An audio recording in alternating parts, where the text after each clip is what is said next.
자, 오늘은 이사야서 19장을 할 차례입니다. 이사야서 19장 내용이 조금 긴데요. 그래도 한 절씩 읽어가면서 같이 보도록 하겠습니다. 애굽에 관한 경고라. 보라, 여호와께서 빠른 구름을 타고 애굽에 임하시리니 애굽의 우상들이 그 앞에서 떨겠고 애굽인의 마음이 그 속에서 녹으리로다. 내가 애굽인을 격동하여 애굽인을 치리니 그들이 각기 형제를 치며 각기 이웃을 칠 것이요 성읍이 성읍을 치며 나라가 나라를 칠 것이며 애굽인의 정신이 그 속에서 쇠약할 것이요 그의 계획을 내가 깨뜨리리니 그들이 우상과 마술사와 신접한 자와 요술객에게 물으리로다. 내가 애굽인을 잔인한 주인의 손에 붙이리니 포악한 왕이 그들을 다스리리라. 주 만군의 여호와의 말씀이니라. 네, 이사야서 19장은 애굽에 관한 하나님의 예언입니다. 애굽이 고대 근동에서는 가장 위대한 나라였고 가장 또 힘이 센 나라였죠. 어찌 보면 제국이라고도 할 수 있는데요. 그런데 그 애굽 사람들이 참으로 그 우상 숭배하는 그런 일이 많았습니다. 여러분 아시다시피 이스라엘 백성들이 그 애굽에서 400년 동안 종사를 했잖아요. 그래서 나와서 그 광야에서 이제 하나님의 백성으로서 다시 거듭나는 그런 기간 동안에도 얼마나 많은 우상 숭배를 합니까? 금송아지를 만들고 여러 가지 이제 하나님을 대적하는 일을 했단 말이죠. 그것이 다 어디서 배운 거냐면 바로 이제 애굽에 있을 때 그 애굽의 우상들을 보고 배운 거죠. 애굽의 그 우상 중에 가장 대표적인 우상이 바로 이 젖소입니다. 송아지. 그러니까 이스라엘 백성들이 그냥 금송아지를 만든 게 아니라 거기서 애굽에서 있을 때 보았던 그런 송아지 어떻게 보면 우상이죠. 젖소입니다. 젖소. 젖소 우상을 그들이 이제 섬겼던 겁니다. 그렇게 하나님의 진노를 살 만한 일을 했던 애굽, 바로 우상의 천국이었던 그런 애굽을 하나님께서 이제 치신다고 말씀하십니다. 계속 읽겠습니다. 바닷물이 없어지겠고 강이 잦아져 마르겠고 강들에서는 낙치가 나겠고 애굽의 강물은 줄어들고 마름으로 갈대와 부들이 시들겠으며 나일 가까운 곳 나일 언덕의 초장과 나일강 가까운 곡식밭이 다 말라서 난려가 없어질 것이며 어부들은 탄식하며 나일강에 낚시를 던지는 자마다 슬퍼하며 물 위에 그물을 치는 자는 피곤할 것이며 세마포를 만드는 자와 배 짜는 자들이 수치를 당할 것이며 그의 기둥이 부서지고 품꾼들이 다 마음에 근심하리라. 여러분, 이 애굽이 원래는 북쪽과 남쪽이 이렇게 있었어요. 그러니까 북왕국이 있고 남왕국이 있었습니다. 이 두 왕국이 서로 합쳐지는데요. 이 애굽이 왜 멸망을 하는가 하면 점점 그 기후가 애굽의 기후가 바뀝니다. 그래서 사막화가 일어나요. 그래서 결국 고대 그 애굽 왕조가 결국에 가서는 이 기후의 변화 때문에 자꾸 이제 그 농사를 지을 수 있는 농경지가 줄어듭니다. 그래서 결국은 어디로 이제 집약이 되냐면 그 나일강 유역에 나일 삼각주로 이제 집약이 되는 거예요. 그래서 거기서 이제 곡창지대니까 거기서 이제 애굽의 곡식들이 다 나섰는데 그것마저도 이제 힘들어진다는 거죠. 그러니까 요즘에 우리 그 이 세계가 점점 이 기후 온난화로 인해서 이제 지구 환경이 변화가 되잖아요. 그러면서 예전에 없었던 그런 동식물들이 이제 우리 한국에서도 발견되기도 하고 또 이 바다에서 옛날에 잡히지 않았던 고기들이 막 잡힌다고 그런단 말이죠. 그러니까 하나님께서 이 기후를 통해서도 또 나라들을 심판하시기도 합니다. 자, 이 애굽이 그래서 점점 이제 국군이 쇠하고 나라가 이제 어려워집니다. 11절 읽겠습니다. 소환의 방백은 어리석었고 바로의 가장 지혜로운 모사의 책략은 우둔하여졌으니 너희가 어떻게 바로에게 이르기를 나는 지혜로운 자들의 자손이라 나는 옛 왕들의 후회를 할 수 있으랴. 너희 지혜로운 자가 어디 있느냐? 그들이 만군의 여호와께서 애굽에 대하여 정하신 뜻을 알 것이요 곧 내게 말할 것이니라. 소안의 방백들은 어리석었고 노베 방백들은 미혹되었도다. 그들은 애굽 족속들의 모퉁이 돌이었거늘 애굽을 그릇가게 하였도다. 여호와께서 그 가운데 어지러운 마음을 섞으셨으므로 그들이 애굽을 매사에 잘못 가게 함이 취한 자가 토하면서 비틀린 거림 같게 하였으니 애굽에서 머리나 꼬리며 종려나무 가지나 갈대가 아무 할 일이 없으리라. 여러분 여기 소안의 방백 또 여기 노베 방백 이런 그 방백이라고 하는 사람들은 어떤 사람들인가 하면 왕을 도와서 이제 나라를 잘 이끌어가는 그런 사람들입니다. 그런 방백들이 굉장히 지혜로운 책사들이 많았어요. 그런데 그런 방백들이 다 어리석은 그런 망심을 갖게 되고 결국은 나라를 잘못 이끌어 간다는 겁니다. 그래서 결국은 나라가 다 이제 잘못된다는 거예요. 여러분 한 나라의 지도자가 나라를 다스리는 게 아니라 사실은 그 지도자 밑에 있는 사람들이 나라를 함께 다스려 가잖아요.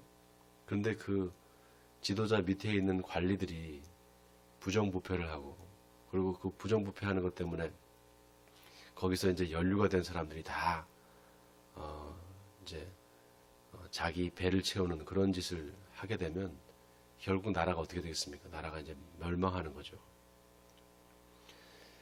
참 이런 그 부정부패 그 다음에 부조리 이런 것들이 어느 나라든지 다 이제 조금씩은 있는데 나라가 망하려고 하면 전체가 다 그런 부정부패 속에 이제 다 빠지고 그리고 그런 것을 하면서도 양심의 가책을 못 느낍니다. 그렇게 되면 어떻게 되느냐? 이제 결국은 나라가 멸망하는 거죠. 이 어느 나라든지 마찬가지예요. 남유다가 그랬고 또 북이스라엘이 그랬습니다. 그리고 이 애굽도 마찬가지예요. 그런 방백들, 나라를 다스리는 관리들이 이제 썩은 겁니다. 결국은 그래서 이제 애굽이 멸망할 것이다라는 것을 하나님께서 말씀하십니다. 자, 16절 읽겠습니다. 그날의 애굽이 부녀와 같을 것이라. 그들이 만군의 여호와께서 흔드시는 손이 그들 위에 흔들림으로 말미암아 떨며 두려워할 것이며 유다의 땅은 애굽의 두려움이 되리니 이는 만군의 여호와께서 애굽에 대하여 정하신 계획으로 말미암음이라. 그 소문을 듣는 자마다 떨리라. 그날의 애굽 땅의 가나안 방언을 말하며 만군의 여호와를 가리켜 맹세하는 5 성읍이 있을 것이며 그 중 하나를 멸망의 성읍이라 칭하리라. 그날의 애굽 땅 중앙에는 여호와를 위하여 제단이 있겠고 그 변경에는 여호와를 위하여 기둥이 있을 것이요 이것이 애굽 땅에서 만군의 여호와를 위하여 징조와 증거가 되리니 이는 그들이 그 압박하는 자들로 말미암아 여호와께 부르짖겠고 여호와께서는 그들에게 한 구원자 보호자를 보내사 그들을 건지실 것임이라. 여러분 여기 참 놀랍지 않습니까? 애굽을 하나님께서 치실 텐데 그 이유가 애굽의 이제 부정부패 때문에 그리고 우상 숭배하는 그런 사람들 때문에 이제 하나님께서 애굽을 치신다고 말씀하시는데 또 여기 보면 그러므로 말미암아 애굽에 있던 사람들이 여호와를 부르게 될 것이라는 겁니다. 이 말은 무슨 말인가 하면 애굽에 하나님의 백성이 있더라는 얘기예요. 그 애굽 우상 숭배하는 나라에 하나님의 백성이 있고 하나님을 부르는 사람들이 있다는 겁니다. 다시 말해서 애굽에도 남은 자가 있다는 거죠. 여러분 하나님은 늘 그 남은 자에 관심이 있습니다. 하나님은 다수의 관심이 없으세요. 여러분 우리가 이걸 알아야 됩니다. 예수님을 따르던 수많은 무리들이 있었어요. 수많은 군중들이 있었습니다. 그런데 그들이 어떻게 됩니까? 다 예수님을 십자가에 못 박아 죽이라고 외치지 않습니까? 여러분 우리는 군중이 되어서는 안 됩니다. 남은 자가 되어야 돼요. 어떻게 하면 남은 자가 될 수 있느냐? 하나님의 말씀을 우리가 철저히 지키고 하나님의 말씀에 순종하는 사람들이 될 때 비로소 우리는 남은 자가 될 수 있습니다. 그 남은 자를 하나님께서 보호해 주시고 그들을 위해서 보호자를 보내주신다는 거 지금 성경이 말하고 있습니다. 자, 계속 읽겠습니다. 여호와께서 자기를 애굽에 알게 하시리니 그날의 애굽이 여호와를 알고 제물과 예물을 그에게 드리고 경배할 것이요 여호와께 서원하고 그대로 행하리라. 여호와께서 애굽을 치실지라도 치시고는 고치실 것이므로 그들이 여호와께로 돌아올 것이라. 여호와께서 그들의 간구함을 들으시고 그들을 고쳐주시리라. 그날에 애굽에서 아수르로 통하는 대로가 있어 아수르 사람은 애굽으로 가겠고 애굽 사람은 아수르로 갈 것이며 애굽 사람이 아수르 사람과 함께 경배하리라. 그날에 이스라엘이 애굽 및 아수르와 더불어 셋이 세계 중에 복이 되리니 이는 만군의 여호와께서 복 주시며 이르시되 내 백성 애굽이여 내 손으로 지은 아수르여 나의 기업 이스라엘이여 복이 있을지어다 하실 것입니다. 아멘. 여러분 아수르 그 다음에 애굽 이게 다 사실 이스라엘의 대적들이잖아요. 근데 하나님의 계획은 어디 있습니까? 하나님의 계획은 그들을 전부 다 구원하시기 위한 하나님의 계획이 있는 겁니다. 그러니까 하나님은 이스라엘 민족만을 위한 하나님이 아니시고 만군의 여호와시고 세계 열방을 다스리시는 하나님이시죠. 자, 우리가 이 세계의 역사를 이제 돌이켜 볼 때 지금 벌어지고 있는 세계의 이 돌아가는 것을 좀 잘 주목해 볼 필요가 있어요. 지금 미국과 중국과 일본과 또 소련과 강대국들이 있잖아요. 그런 강대국들의 지금 이제 그 행보를 보십시오. 서로 자국의 이익을 위해서 정말 최선을 다한다 그럴까요? 심지어는 다른 나라들을 이렇게 좀 압박하면서까지 자신의 이익을 취하려고 한단 말이죠. 그런 상황에서 우리나라가 어떻게 이제 이 세계 이 격변하는 세계 속에서 살아남을 수 있는가? 정말 지도자와 관리들의 비상한 그런 지혜가 필요하고 또 국민들이 또 열심히 이제 일을 하고 열심히 또 자기 생업에 충실해야 되겠죠. 그런데 사실 지금 이 한국의 현실 상황이 그렇지가 못한 것 같아서 굉장히 걱정이 되고 우려가 됩니다. 많은 사람들이 지금 직장을 잃고 힘들어하고 어려워하잖아요. 그리고 또 여러 가지 정부가 하는 정책들이 실패를 함으로 말미암아 굉장한 어려움을 또 혼란을 겪고 있습니다. 그리고 외교도 마찬가지죠. 우리가 중국에 붙어야 될까, 미국에 붙어야 될까, 소련을 뭐 어떻게 해야 될까 이런 자꾸 이제 생각을 한단 말이죠. 근데 여러분 그런 생각이 우선이 아닙니다. 먼저는 하나님을 의지해야 돼요. 남유다 왕국이 또 북이스라엘이 왜 멸망했는 줄 아십니까? 저들은 하나님의 백성이고 하나님께서 선택하신 민족이었습니다. 그런데 저들이 하나님을 의지하지 않고 주변 열강들을 의지하는 거예요. 바벨론이 커지면 바벨론에 의지를 하고 또 아수르가 커지면 아수르를 의지를 하고 이런 식으로 하다가 결국은 외교적으로 이제 왕따가 되고 결국 그러다가 나라가 멸망하게 된단 말이죠. 그러니까 여러분 우리가 지금 이때가 정말 기도할 때입니다. 나라를 위해서, 민족을 위해서 기도할 때입니다. 성경이 지금 여실히 그 역사를 얘기해 주고 있습니다.